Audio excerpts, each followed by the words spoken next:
Hai adik-adik, kembali lagi dengan Kak Rina di online class 101. Kali ini kita akan belajar kelas 5, tema 5, subtema 1, komponen ekosistem. Di pembelajaran 1 kita akan belajar bahasa Indonesia dan IPA di halaman 1 sampai dengan 8. Adik-adik untuk melihat video lain bisa klik di kanan atas videonya, nanti akan ada rekomendasi playlist dan juga pembelajaran lain ya, tapi sesuai judul. Kalau mau lihat yang lebih lengkap bisa klik di kolom deskripsi, nanti akan ada daftar playlist seperti ini. Misalnya adik-adik mau lihat kelas 5 ya, semua tema kelas 5. Pilih yang ini, klik biru-birunya atau klik linknya, nanti kita akan masuk ke daftar playlistnya. Misalnya adik-adik mau lihat kelas 5 tema 4, berarti pilih ini, klik putar semua. Nanti kita akan masuk ke daftar playlistnya di sebelah kanan. Nah ini dibuat berurutan, jadi adik-adik tinggal cari aja mau lihat subtema berapa, pembelajaran berapa, dan juga halaman berapa. Nah kita mulai ya. Di sini kita di subtema 1 komponen ekosistem. Bagian hidup dan tak hidup pada sebuah lingkungan saling berinteraksi adik-adik dan juga saling bergantung satu sama lain. Interaksi antara makhluk hidup dan benda-benda tak hidup pada sebuah lingkungan disebut dengan ekosistem. Ekosistem tersusun atas individu, populasi, dan juga komunitas. Nah, kita aktifkan penanya dulu.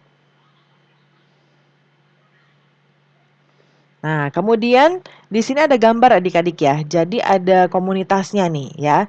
Lalu tadi apalagi ada populasi. Populasi itu ini nih.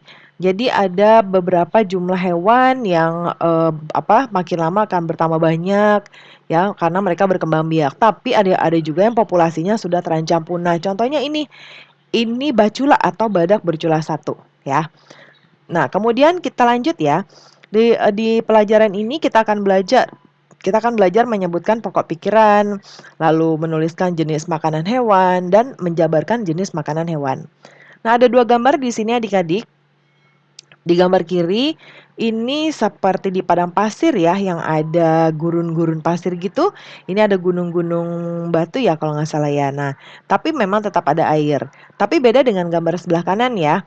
Di gambar sebelah kanan ini ada lebih banyak hewan ya, lalu banyak pohon hijaunya dan ada danau ya. Nah, kita coba lihat perbedaan apa saja yang bisa kita jelaskan dari dua gambar tadi.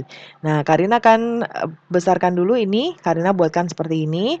Yang gambar satu, dia struktur alamnya dipenuhi dengan tebing, ya, tebing dan jurang. Kalau yang gambar dua, struktur alam ya berupa dataran rendah. Lalu tidak terdapat tumbuhan sedikit pun nih ya, nggak ada tumbuhan ya. Kalau yang gambar dua ada pepohonan, rumputan yang hijau.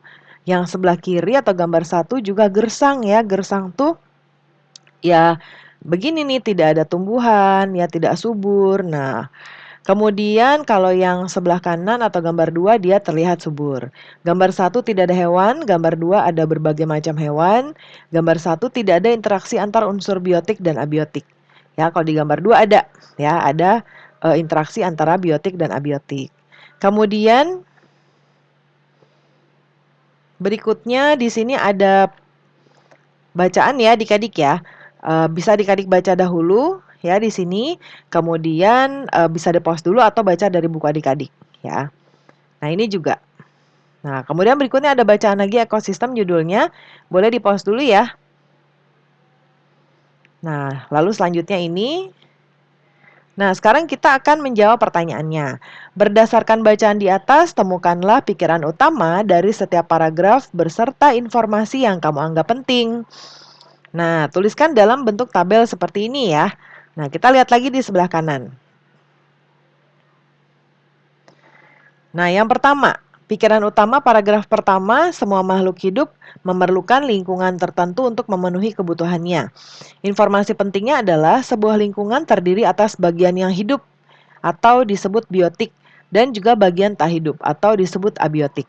Kemudian di paragraf kedua, cahaya matahari dapat menghangatkan udara, air, dan tanah agar mencapai suhu yang sesuai kebutuhan hidup makhluk hidup. Lalu informasi pentingnya adalah cahaya matahari juga membantu tumbuhan membuat makanan. Air di dalam tanah dimanfaatkan oleh tumbuhan dan makhluk hidup kecil lainnya yang hidup di dalam tanah. Di paragraf ketiga, bagian hidup dan tak hidup di sebuah lingkungan saling berinteraksi dan saling bergantung satu sama lain. Nah, interaksi antara makhluk hidup dan benda-benda tak hidup di sebuah lingkungan disebut ekosistem. Nah, ekosistem tersusun atas individu, populasi, dan komunitas. Dan di paragraf terakhir, paragraf keempat, individu adalah makhluk hidup tunggal. Ya, tempat individu tinggal disebut habitat. Populasi adalah kumpulan individu sejenis yang menempati suatu daerah tertentu. Nah, komunitas adalah populasi makhluk hidup di suatu daerah tertentu. Nah, kita lanjut ya. Nah, Udin senang dapat berbagi pengetahuan bersama dengan teman-temannya. Ia pun mulai melihat lingkungan di sekelilingnya. Ada banyak buku yang dibaca ya. Lalu benda hidup yang tak hidup, manusia, hewan, tumbuhan, semuanya saling berinteraksi di dalam ekosistem. Ia pun ingin tahu lebih dalam tentang dunia hewan. Bagaimana hewan-hewan setiap ekosistem mendapatkan makanannya. Nah, sekarang kita lihat di sini sama seperti manusia ya, bahwa hewan juga memerlukan makanan adik-adik untuk mendapatkan energi, tetapi hewan punya jenis makanan tertentu, baik tumbuhan ataupun hewan lainnya. Nah, kita lihat ada bacaan lagi di sini, judulnya jenis makanan hewan. Boleh dibaca dahulu ya, di pause dulu atau baca di buku adik-adik. Nah, ini halaman selanjutnya, paragraf selanjutnya. Nah, kemudian setelah adik-adik membaca teks, catat beberapa pertanyaan. Ya, tuliskan di sini. Nah, kita akan melihat pertanyaannya di sebelah kanan ya.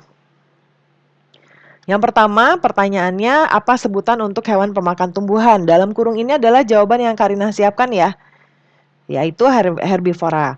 Apa pula sebutan hewan pemakan hewan lain? Disebutnya karnivora. Hewan apa yang menyukai biji kenari? Tupai ya. Kemudian mengapa setiap hewan memiliki jenis makanan yang berbeda-beda? Yaitu setiap hewan memiliki jenis makanan yang berbeda sesuai kebutuhannya. Lalu mengapa ada hewan yang memakan hewan lain? Ya supaya keseimbangan ekosistem tetap terjaga, ya. Nah, kemudian lalu bekerja samalah dengan teman-teman untuk melakukan kegiatan berikut ini ya. Alat-alat dan bahan yang diperlukan, gunting, kertas, karton besar, spidol, ada surat kabar, majalah besar, majalah bekas, kemudian penggaris, serta lem kertas. Langkahnya adalah carilah dan guntinglah gambar-gambar hewan yang ada di surat kabar atau majalah bekas. Nah, dengan menggunakan penggaris, buat tabel besar pada karton seperti ini ya. Ada kolom-kolomnya, ada gambar dan nama hewan, nama dan jenis makanan, dan golongan hewannya apa, tumbuhan kah atau hewan. Lalu, letakkan gambar hewan yang sudah digunting, lalu rekatkan pada kolom pertama. Di sini ya, gambar hewannya. Kemudian tuliskan nama atau jenis makanan, makanannya di sini. Lalu tuliskan jenis makanan tersebut, apakah tumbuhan atau hewan lain. Nah, nanti tempelkan hasil kelompok di tempat yang mudah dilihat ya. Nah, kita akan jawab di sebelah kanan ya. Nah, ini ada ayam. Ya, ayam itu nama atau jenis makanannya adalah biji-bijian dan serangga. Nah, golongan makanannya tumbuhan dan hewan ya. Tikus, biji-bijian dan hewan lain ya. Tumbuhan dan hewan. Lalu kelinci sayuran makanannya, golongan makanannya tumbuhan. Kucing. Kucing memakan hewan lain seperti ikan ya. Jadi dia golongan makanan hewan. Kalau cicak dia makannya serangga ya, seperti nyamuk ya. Golongannya adalah hewan.